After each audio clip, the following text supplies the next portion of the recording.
Howdy y'all, hope you had a good day. Silver Trade here again with another video. Today we're going to talk about how about 25% of GameStop is direct registered, and we're going to do a little bit of math as well. But please remember, none of this is financial advice. We are not financial advisors. We make these videos for entertainment purposes only. XRT short volume, 76%, 95%, 84%, 86%, 83%. If we look at SPY as another ETF, 45% short, 37% short, 50% short, 49% short, and 49% short. So obviously XRT is a little bit higher on the short volume. But whenever you look at the NASDAQ, people are betting on this going down right now. But we got 58%, 73%, still not 80%, 69%, 66%, and 67%. I mean, XRT has a lot higher short volume than any other ETF. Right now, it's still at about 298% short. So there was some talk today that people thought maybe Roaring Kitty was buying it at the $20 strike price or maybe the $120 put. There's been a lot of people talking about it left and right, but here's our option premium history. We can see whenever Roaring Kitty's actually buying calls, there's a massive spike in premium, and we're not seeing that right now. And he normally buys in lots of 5,000 or at least 1,000. He wouldn't just be buying 500 contracts at a time. That's not how Roaring Kitty rolls. He'll make it a lot more obvious whenever it's actually him. Maybe. Thank you guys so much for making me a part of your day. I really appreciate y'all.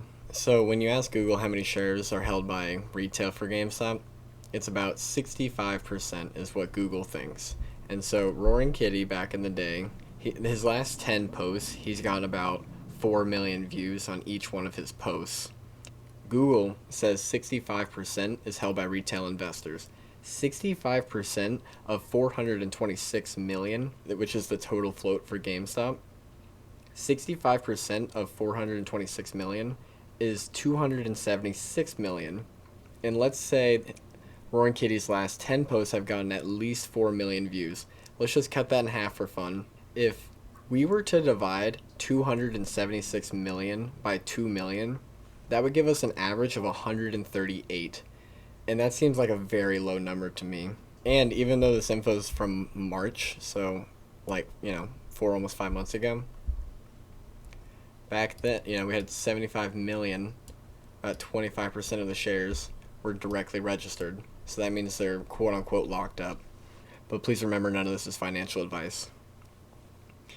And so if we have about 25% DRS, Ryan Cohen owns 40 million shares, and that makes about 9.4%. Vanguard owns 25 million shares, so that's about 5.9%. BlackRock owns 23 million shares, or about 5.4%. State Street, 8 million shares, or about 1.9% of the float. And then Roaring Kitty, the man himself, 9 million shares, or 2.1% of the float. And then Larry Chang owns about 0.2% of the float as well. You add all those numbers together, right there, that is 42%. Just right there. And then I know direct registered shares are part of retail, but if you were to take that 42% and add it to 65%, obviously that would be 107.5%, because we know most people own more than 138 shares. But remember, none of this is financial advice, and this is completely for entertainment purposes. Oh, and AMC got halted for 1 hour today and had a crazy day. Ryan Cohen also posted this today. Disneyland might have a strike soon.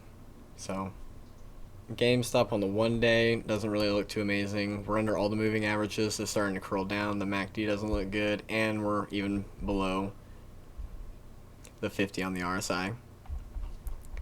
But could just be a bounce. But whenever you look at the 4 hour, 3 green bars with a long wick followed by a red bar that's a little bit larger than this green bar, that doesn't look too great on the 4 hour either. And on the 1 hour, we broke below the 200, came back up and kissed it, and now we're wanting to give up the midline. But we'll see. We'll see. But thank you guys so much. I really appreciate y'all. God bless you and have a great one.